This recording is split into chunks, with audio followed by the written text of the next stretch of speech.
back to work, increase wages, diminish inequality, and take us into the new economy.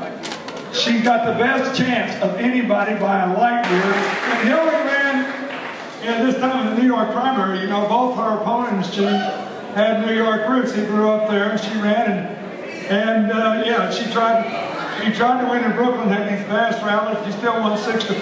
Why? Because they saw her work.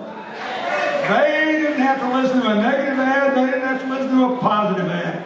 They knew from their own personal experience that she was a change maker, and they stuck with her. So, I'll just tell you my favorite change maker story. When she ran for re-election as a senator, she got this unbelievable endorsement from the head of the Farm Bureau on Long Island.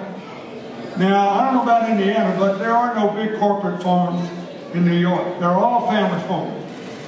But they're pretty conservative folks, and this guy was a lifetime Republican. He endorsed Hillary. And the press comes up to him and says, "Joe, I thought you were a Republican." He said, "I thought I was too." He said, "Well, how can you be for her?" He said, "Look, here's what I know. I've been doing this a long time, trying to save these farmers and to keep them on their land. All these politicians, they all sound so good at election time."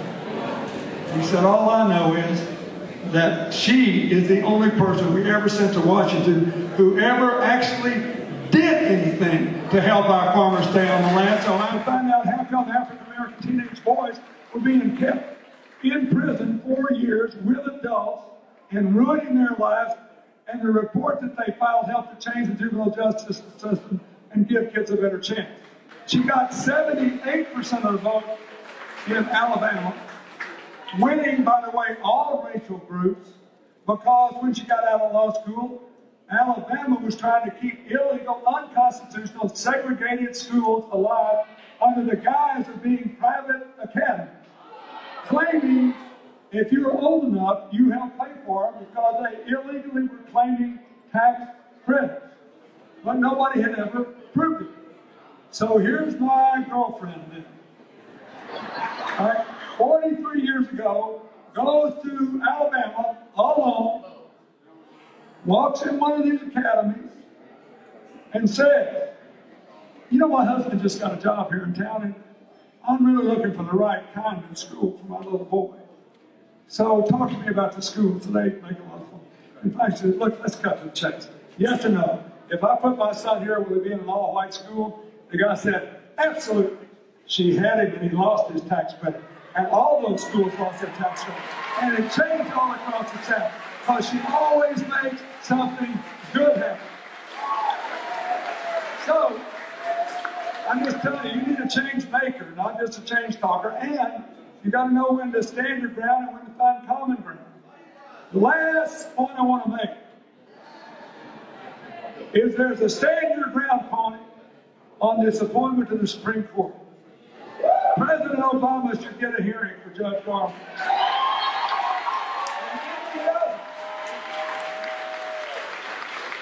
And what you should know is, whether he does or not, just looking at the actuarial table, there's about a 50% chance that the next president could have one or two other appointments to the Supreme Court.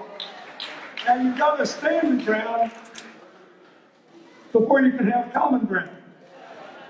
America doesn't need a Supreme Court making decisions like the Citizens United case that basically hung a for sale sign on the door of our democracy.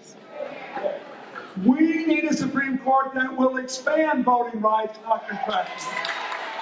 A Supreme Court that will expand labor rights, not take them away. That will expand women's rights. And the interest of children, not do all this crazy stuff. And the Alabama legislature last week passed a bill to invalidate an ordinance in the city of Birmingham raising the minimum wage in Birmingham to $10.10, which is pretty high for the South. And they didn't say we want everybody else to do it. They just said we can afford it. They need to find a day in court where the fundamental decency and right of working people to make a decent wage can be upheld. So that's my pitch. She's the best change maker. She'll make the most of the world with all of its promise and peril. She believes we can all rise together again and share prosperity. And she is great at finding common ground and sticking to the ground you've got to stand on if you believe America should be a free and equal country for everybody. So help her Tuesday and bring her home. God bless you.